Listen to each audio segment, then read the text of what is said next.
19 de octubre de 1944. Las selvas de la isla Lee, en Filipinas, estaban cargadas de calor, ruido y miedo. Las tripulaciones de artillería estadounidenses empapadas de sudor y barro trabajaban sin descanso descargando cajas de munición de los buques Liberty. El aire temblaba con cada explosión de los obuses de 155, desgarrando las líneas defensivas japonesas enterradas en lo profundo de las colinas. Un joven cabo llamado John Evans se detuvo el tiempo suficiente para mirar el extraño polvo rojizo que se derramaba de una caja de proyectiles agrietada. No estaba marcado como nada que hubiera visto antes. ¿Qué demonios es esto?, murmuró antes de encogerse de hombros y cargar la ronda. Momentos después la selva volvió a iluminarse. El proyectil cayó con tal fuerza que sacudió los árboles a 3 millas de distancia. 3 años antes, en el este de Texas, un agricultor llamado Harold Gentry Hall, para sus amigos, estaba arrodillado en un campo de maíz reseco, al sol, justo fuera del condado de Tyler. El verano de 1941 había sido brutal. La tierra estaba seca, agrietada como cuero viejo, y nada parecía crecer. Hall, de 42 años y con manos como corteza de árbol, sostenía un tarro de conserva lleno de un extraño polvo gris. Sus vecinos se rieron de él cuando empezó a mezclarlo. Nitrato de amonio, un poco de sulfato de amonio y carbón molido. Nada de eso tenía sentido para ellos. Lo llamaron estúpido peligroso. «No eres químico, Hal», se mofó un hombre en el silo de granos. «Vas a hacer explotar tu campo». Hal no discutió. Simplemente siguió mezclando, probando y observando.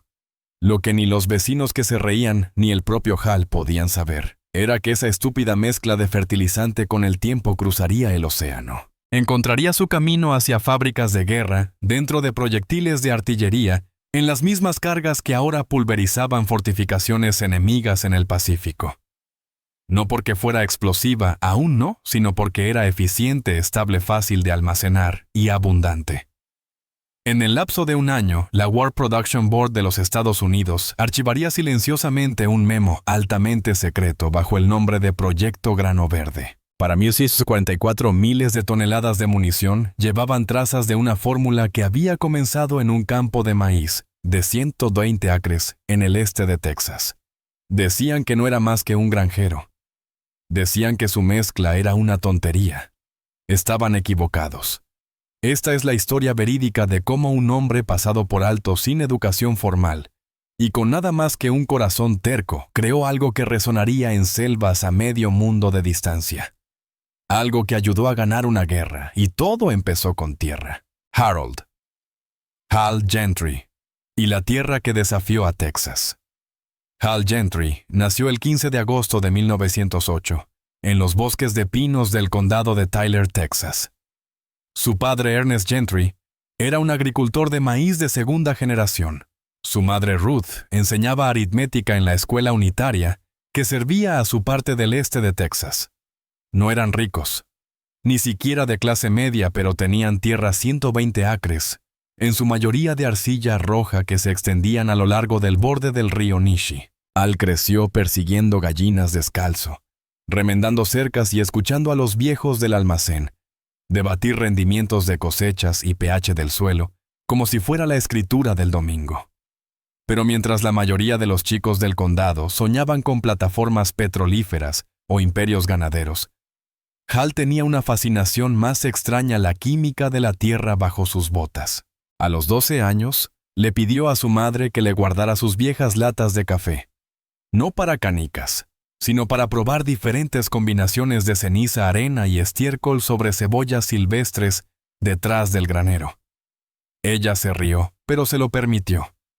Ese mismo año tomó prestada una copia desteñida de Ciencia Agrícola Elemental de la biblioteca escolar y la leyó hasta que las páginas se desgarraron. Para cuando heredó la granja en la primavera de 1935, durante la fase final de la Gran Depresión, Hal ya había comenzado a llevar diarios manuscritos con títulos como Experimentos con nitrógeno y Control de humedad.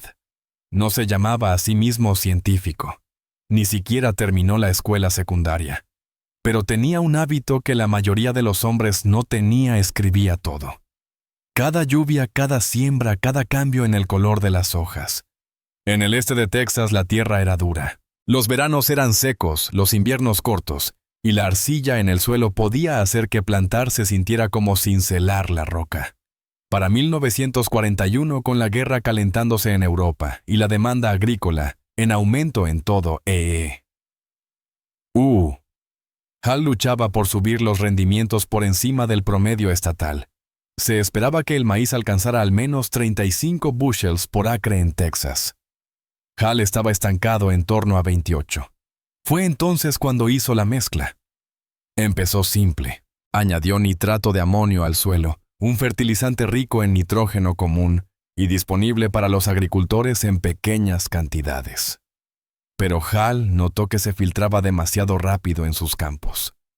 El nitrógeno desaparecía antes de que los cultivos pudieran absorberlo. Así que añadió sulfato de amonio, con la esperanza de que el azufre ralentizara la liberación.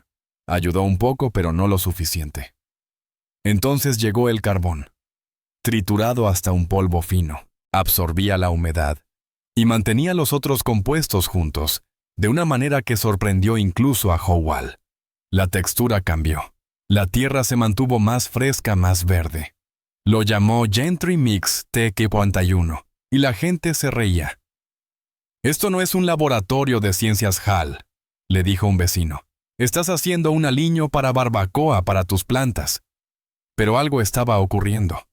En una parcela de prueba de 3 acres, cerca del fondo de su propiedad, el maíz de Hall creció más alto y más verde. Registró un rendimiento de 40 bushels por acre, más de un 40% de aumento. Pensó que quizá había sido una casualidad. Quizá la lluvia había ayudado. Pero lo probó una y otra vez y las cifras se mantuvieron.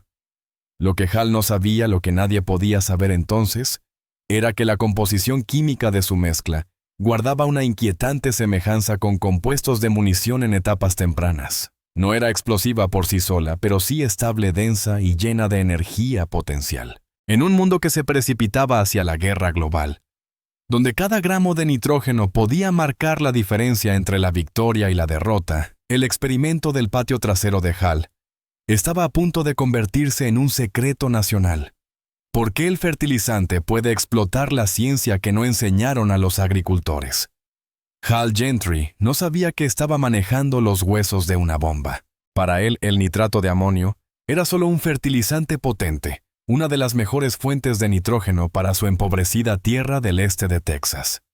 Lo compraba en pequeños sacos de papel marrón en la cooperativa del condado, sin cuestionar por qué a veces se guardaba en un cobertizo separado con un cartel de advertencia. Los agricultores a su alrededor también lo usaban, pero solo en pequeñas cantidades, y normalmente mezclado con cal o yeso. La curiosidad de Hall lo llevó más lejos. No buscaba crear nada peligroso. Solo intentaba mantener su maíz vivo durante otro caluroso verano texano.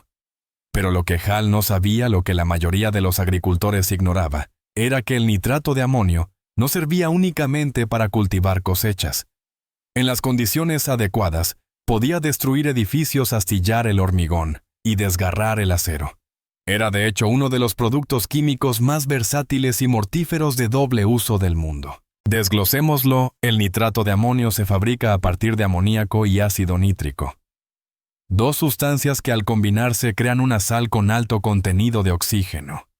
Ese oxígeno lo convierte en un oxidante ideal.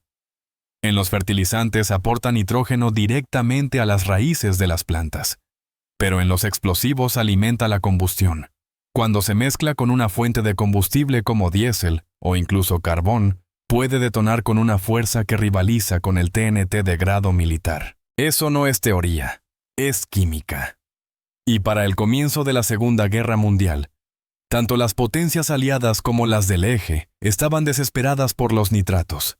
Alemania había dependido durante mucho tiempo del proceso Haber para sintetizar amoníaco a partir del nitrógeno atmosférico. Los británicos, escasos de recursos naturales, recurrieron a las importaciones de salitre chileno. Estados Unidos tenía plantas químicas por todo el Medio Oeste, produciendo nitrato de amonio para la agricultura. Pero a finales de 1941, el Departamento de Guerra comenzó a desviar parte de esa producción hacia municiones. Las cifras son asombrosas. Una sola bomba de 1000 ml podía requerir más de 407 billones de nitrato de amonio de alta calidad en su carga. Multiplica eso por millones de bombas, proyectiles y granadas. Y hablamos de cientos de miles de toneladas de un químico que hasta entonces había vivido principalmente en tiendas de piensos y silos de granos. Fue en esa escaramuza global por el nitrógeno que alguien reparó en el pequeño experimento de Gentry. La mezcla Gentry, TX41, no era explosiva.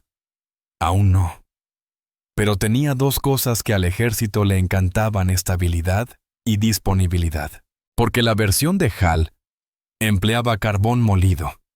En vez de combustible líquido, podía almacenarse seca, empacarse en tambores y enviarse a través del océano sin filtrarse ni degradarse. Más importante aún, era barata. Todos los ingredientes podían obtenerse en el país. No había necesidad de importaciones raras ni de procesos peligrosos de refinado. Eso la hacía ideal para algo nuevo, un compuesto potenciador.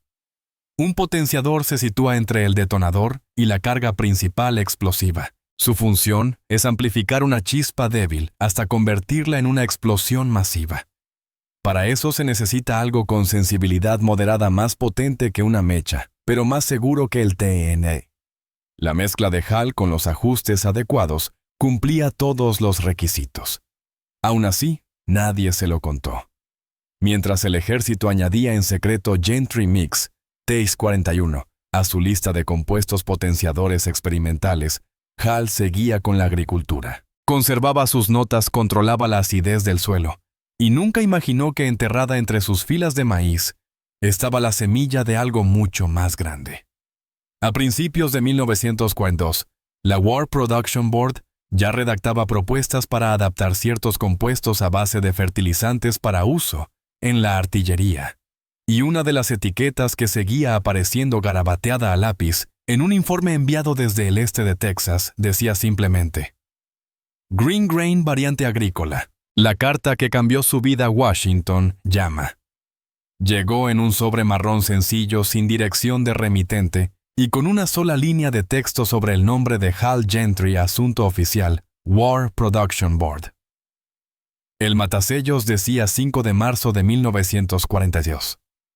Hal la abrió con las mismas manos callosas y gruesas que usaba para levantar sacos de alimento. En el interior había una sola página mecanografiada en lenguaje burocrático rígido. El gobierno quería reunirse con él. Más específicamente, representantes de la United States War Production Board y de la Office of Scientific Research and Development solicitaban una consulta técnica respecto a formulaciones recientes de material agrícola a base de nitrógeno. Hal parpadeó ante la carta durante 1 minuto entero antes de dejarla sobre la mesa de la cocina, junto a un trozo de pan de maíz a medio comer. No estaba seguro de lo que querían decir, ni siquiera estaba seguro de por qué les importaría lo que él estaba haciendo. Pero recordó una frase cerca del final subrayada con tinta gruesa. Su compuesto posee propiedades de interés para la investigación de defensa nacional. 2 semanas más tarde, Hal abordó un tren en Lufkin, Texas, con una maleta en una mano y un cuaderno de experimentos de fertilizantes en la otra. Llevaba su único abrigo de lana y un sombrero que no era nuevo desde antes de la depresión. Nunca antes había salido del estado. Para cuando llegó a Washington, D.C., la primavera acababa de comenzar. Los cerezos en flor bordeaban las calles, pero el ambiente en la capital era tenso. Los japoneses habían tomado Filipinas. U-Boat merodeaba el Atlántico. Estados Unidos se apresuraba a suministrar no solo a su propio ejército, sino a toda la maquinaria de guerra aliada. A Hal lo hicieron entrar por una entrada lateral de un edificio anónimo en Pennsylvania Avenue. No le dieron una placa ni un acompañante, solo un apretón de manos de un hombre con traje gris, que se presentó únicamente como el señor Harley. Lo condujeron a una sala de conferencias sin ventanas, donde ya estaban sentados otros 2 hombres. Uno llevaba una bata de laboratorio, el otro insignias militares. En el centro de la mesa había una jarra de agua sin tocar. Hal dejó su cuaderno y esperó. Lo que siguió fue más un interrogatorio que una consulta. Le preguntaron por su mezcla, cómo la hacía, por qué eligió esos ingredientes que había notado en el suelo. Hal, nervioso pero firme, lo explicó todo, cómo el nitrato se lixiviaba con la lluvia, cómo el carbón mantenía la mezcla seca, cómo sus rendimientos aumentaron un 40%. Él nunca pronunció la palabra explosión, pero ellos sí. El hombre con uniforme, el coronel Julius Black, se inclinó hacia adelante. Señor Gentry, ¿es usted consciente de que su fórmula con una ligera modificación cumple los umbrales de densidad y energía para su uso en artillería militar? Hal lo miró fijamente. Señor, yo solo quería que mi maíz creciera. El coronel esbozó una sonrisa, pero sus ojos eran serios. Bueno, puede que usted haya inventado un mejor potenciador que cualquiera de los que usamos en el campo. No explicaron mucho más. Seguridad, dijeron. A Hal se le otorgaría un contrato o una pequeña compensación por su fórmula, además de consultas continuas. Oficialmente permanecería en su granja para evitar atención. El gobierno haría el resto. Antes de que se fuera, el señor Hartley lo apartó a un lado. Lo que usted hizo no es una bomba, le dijo. Pero es parte de una, y con la guerra como está eso, puede ser justo lo que necesitamos. Hal asintió, más confundido que orgulloso. Regresó a Chas con el bolsillo lleno de papeleo gubernamental y con el extraño peso de saber que algo de su granja ya no era solo suyo. El experimento, que comenzó con una bolsa de fertilizante, estaba ahora bajo llave y tenía un nuevo nombre: Project Green Grain The Longhorn Ammunition Plant, y un ingrediente secreto. Para el verano de 1942, la guerra había llegado al corazón de Texas, no con balas o bombas, sino con planos y vagones de ferrocarril. En un tramo cubierto de pinos del este de Texas, cerca de un pueblo tranquilo llamado Karnak, las topadoras talaban árboles por acres. Lo que una vez fue tierra de cultivo y bosque, se estaba convirtiendo en una de las instalaciones más secretas y estratégicamente vitales del país, la Longhorn Army Ammunition Plant. Llegaría a cubrir más de 8.500 acres, al terminar más de 13 millas cuadradas de almacenes de artillería, muelles de carga y líneas de producción. Su propósito: producir trinitro-toluene, conocido como TNT, en cantidades masivas. Pero el ejército necesitaba algo más que explosivos de alta potencia. Necesitaban componentes, rellenos, potenciadores, estabilizadores materiales que pudieran estirar las limitadas reservas de TNT sin comprometer el poder de fuego. Ahí fue donde entró la fórmula de Hal Gentry. En una oficina tranquila dentro del ala administrativa de la planta, las palabras Green Grain Booster Variant TCFS41 fueron mecanografiadas en una requisición de prueba de producción. Era oficialmente un compuesto potenciador, destinado a insertarse entre el detonador y la carga principal de TNT. Se había adaptado a partir de la mezcla original de Hal, con pequeños cambios. El carbón se molió más fino y se añadieron pequeñas cantidades de cera parafina para evitar la absorción de humedad. Los resultados sorprendieron incluso a los escépticos. Cuando se probó dentro de una vaina de proyectil de 105 mil en el campo de pruebas de Aberdeen, en Maryland. La mezcla modificada de grano verde ardió limpiamente, se comprimió de manera uniforme y transmitió la fuerza con una consistencia casi perfecta. No era tan potente como el TNT, pero no tenía por qué serlo. Su trabajo era amplificar, y lo hizo mejor que cualquier fórmula existente en ese momento. De vuelta en Karnak, los ingenieros de la planta Longhorn eran escépticos al principio. Un supervisor se burló. «Vamos a confiar la receta de tierra de un granjero para meterla dentro de artillería real». Pero los plazos no se preocupaban por la procedencia. Las fuerzas aliadas estaban quedándose sin explosivos de alta calidad. La invasión del norte de África había consumido las reservas. El teatro del Pacífico se estaba expandiendo, y materias primas como twine necesarias para el TNT escaseaban peligrosamente. Eso convertía la fórmula de Hal en algo más que una novedad. La convertía en una necesidad. Para octubre de 1943, la planta Longhorn había integrado completamente el Project Green Grain, en su calendario de producción.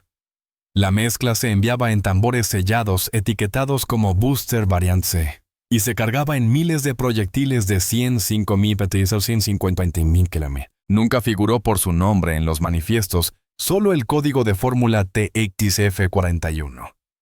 A Hal no le dijeron la escala real de su uso.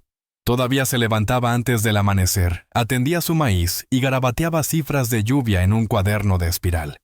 Pero cada 2 semanas recibía un sobre sencillo con un cheque y una actualización de una línea. Resultados de campo aceptables. Continúe el apoyo. Nunca pidió más. Lo que le importaba era que algo que él había hecho, algo construido con paciencia, tierra y ensayo y error, se estaba usando para algo más grande que él mismo, algo que podría ayudar a poner fin a la guerra. Y dentro de la planta Longhorn, los ingenieros empezaron a llamarlo por un apodo que nadie fuera de las puertas llegó a oír: el fuego del granjero. Ningún experimento de guerra sobrevivía sin riesgos. Y a principios de 1944, la mezcla de Hal Gentry casi llegó a su fin. No en el campo de batalla, sino en un almacén. La primera señal de problema llegó una mañana lluviosa de febrero, cuando una inspección rutinaria de calidad en la planta Longhorn señaló varios barriles de TXF41 por intrusión de humedad. Se había formado una fina capa de condensación dentro de los contenedores, ablandando la mezcla hasta convertirla en grumos. La lectura fue clara: 5,2% de humedad en peso. El umbral de seguridad militar era 3. Al principio, el equipo de inspección pensó que era un error de almacenamiento.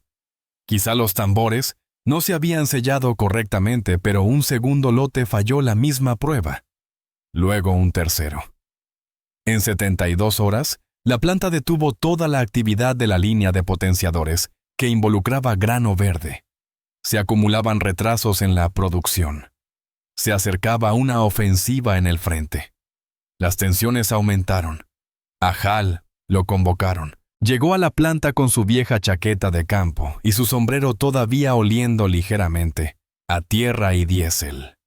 El puesto de control de seguridad lo condujo sin ceremonia. Dentro, hombres con batas blancas y clipboards caminaban raudos entre laboratorios y salas de ensayo. Hal, aun siendo un granjero en el fondo, se sintió en país extranjero. Lo llevaron a una larga mesa de metal donde habían abierto 2 tambores de la mezcla húmeda. Un químico sostuvo una muestra y la dejó desmenuzarse entre sus guantes. «Esto no es estable», dijo sin rodeos. Si esto se hubiera enviado, podría haber causado fallos en la detonación. Peor aún. Hal pidió ver los registros. Tras 30 minutos hojeando notas de producción, detectó un patrón que el equipo de laboratorio había pasado por alto. Cada lote fallido había sido almacenado en un ala nueva del almacén, la única sin deshumidificadores activos. Lo señaló. La sala guardó silencio. El supervisor principal se pasó la mano por el cabello. «Me está diciendo que no era un problema de fórmula». Hal asintió. «No si la mezcla entró seca. No puedes culpar la masa si el horno tiene fugas». La solución fue rápida. Todos los barriles se reubicaron y se mejoraron los controles de humedad. Pero el incidente dejó una cicatriz. Varios altos funcionarios de la War Production Board empezaron a ver con sospecha el potenciador de grano verde. Algunos sugirieron volver a compuestos antiguos a pesar de su menor eficiencia. Y entonces, un segundo incidente lo empeoró todo. En marzo, en la estación de carga 4, un fuerte golpe resonó por la planta. No fue una explosión completa, sino una violenta deflagración durante el embalaje de proyectiles. 3 trabajadores resultaron heridos. Un informe preliminar culpó a una descarga estática de una herramienta metálica. Pero cuando se supo que el proyectil había sido cargado con TXF41, los susurros se convirtieron en titulares. Hal no estaba implicado, pero lo sintió igual. Esa noche Hal se sentó en su porche con un libro de cuentas sobre las rodillas y un cigarrillo encendido entre los dedos. No solía fumar, pero aquella no era una noche cualquiera. No durmió. A la mañana siguiente, envió una carta escrita a mano al director de la planta.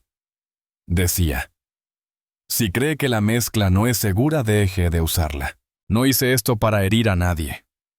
La respuesta llegó 3 días después, mecanografiada en un lenguaje formal y tajante. Reanudaremos el uso de Green Grain.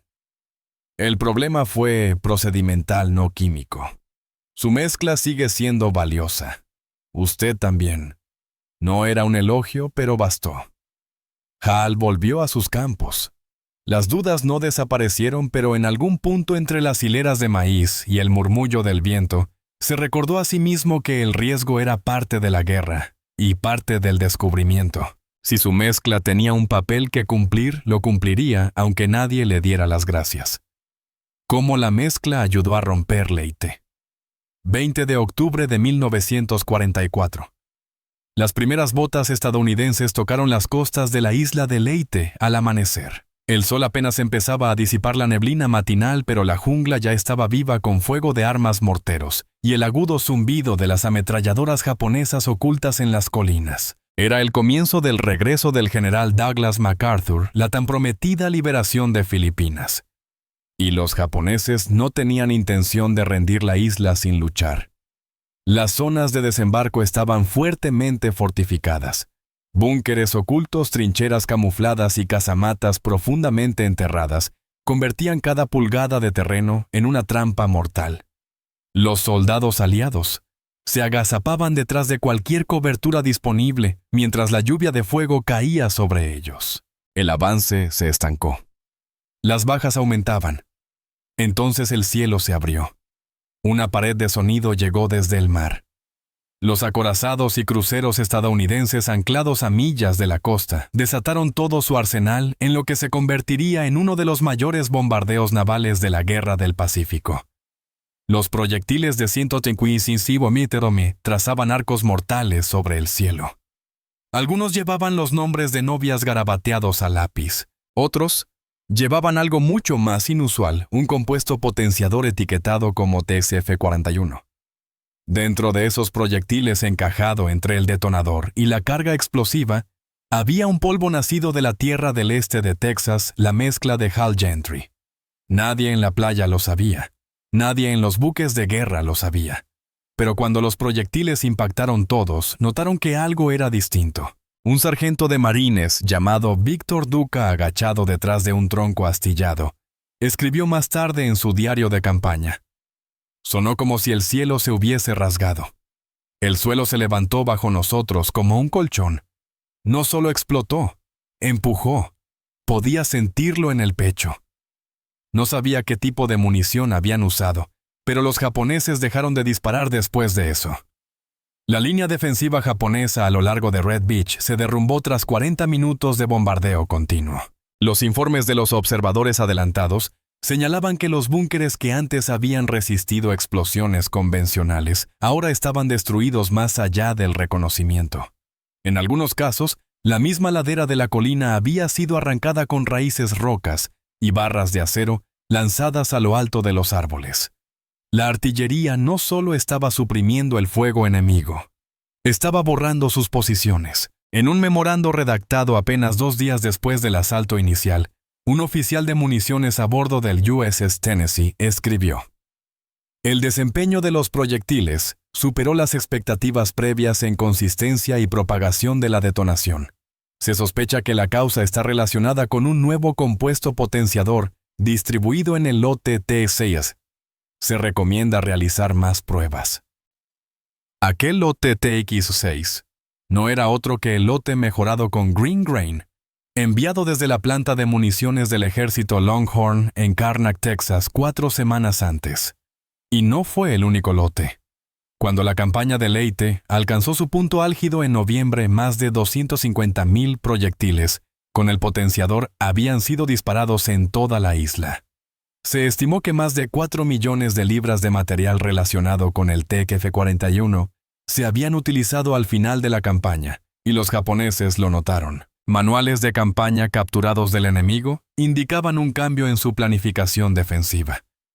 Después de Leyte, comenzaron a reforzar los búnkeres con concreto en lugar de tierra y a enterrar las armas más profundamente bajo el suelo.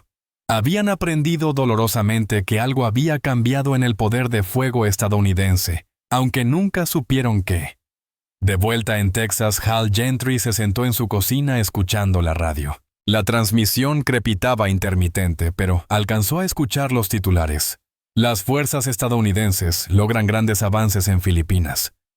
No sabía que su mezcla estaba siendo utilizada. Nadie se lo había dicho. Pero mientras servía su café y miraba por la ventana hacia su campo, algo le apretó el estómago. No era orgullo ni miedo, sino algo entre ambos. Había pasado toda su vida intentando ayudar a que los cultivos crecieran. Ahora algo que él había creado ayudaba a desgarrar montañas. Y en ese instante breve, silencioso, invisible, comprendió el poder de lo que había hecho. Un héroe sin uniforme. Para cuando las fuerzas estadounidenses aseguraron Leyte y el general MacArthur, caminó con paso firme entre las olas tal como había prometido. Los titulares en casa estaban llenos de victorias. Los periódicos publicaban fotografías de soldados valientes de acorazados en el mar de banderas alzadas sobre colinas selváticas. Pero no había fotos de Hal Gentry, no hubo menciones de Green Grain, ni entrevistas, ni medallas, ni desfiles. En el condado de Tyler, Texas, el hombre cuyo experimento había ayudado a romper algunas de las fortificaciones más duras del Pacífico, cosechaba maíz solo en silencio sin tener idea de hasta dónde había llegado su mezcla. Ese mes recibió un solo telegrama. Era breve. Del Departamento de Guerra. Decía, se reconocen las contribuciones del TSF-41 a la artillería de clase potenciadora. Continúe los envíos regulares. El rendimiento supera la eficiencia proyectada. Eso fue todo. Sin firmas, sin insignias, solo números y utilidad. Doblegó el papel, lo guardó en su cuaderno de cuentas, y nunca lo mencionó a nadie. En el pueblo la gente aún se burlaba del olor de su mezcla de fertilizantes. La llamaban el polvo de cabra de Gentry por la forma en que se adhería a las botas. Hal solo sonreía, asentía y volvía al trabajo. Incluso el dependiente de la tienda de granos que años atrás se había burlado de su proyecto científico, ahora compraba semillas de su cosecha, sin saber que la misma química del suelo formaba parte del arsenal aliado.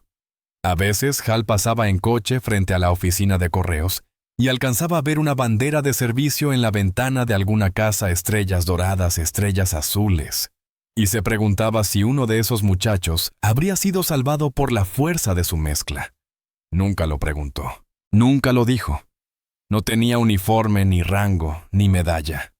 Pero cargaba con el peso de saber algo que pocos civiles llegan a comprender: que la línea entre la vida y la muerte, entre el fracaso y la victoria, a veces pasa directamente por un pedazo de terrosa tierra de Texas. Hubo una sola noche, solo una, en la que estuvo cerca de contarlo. Era la primavera de 1945.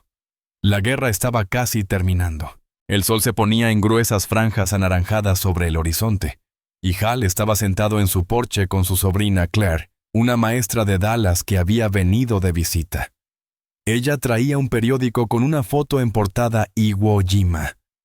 La bandera, los cuerpos, el precio del progreso.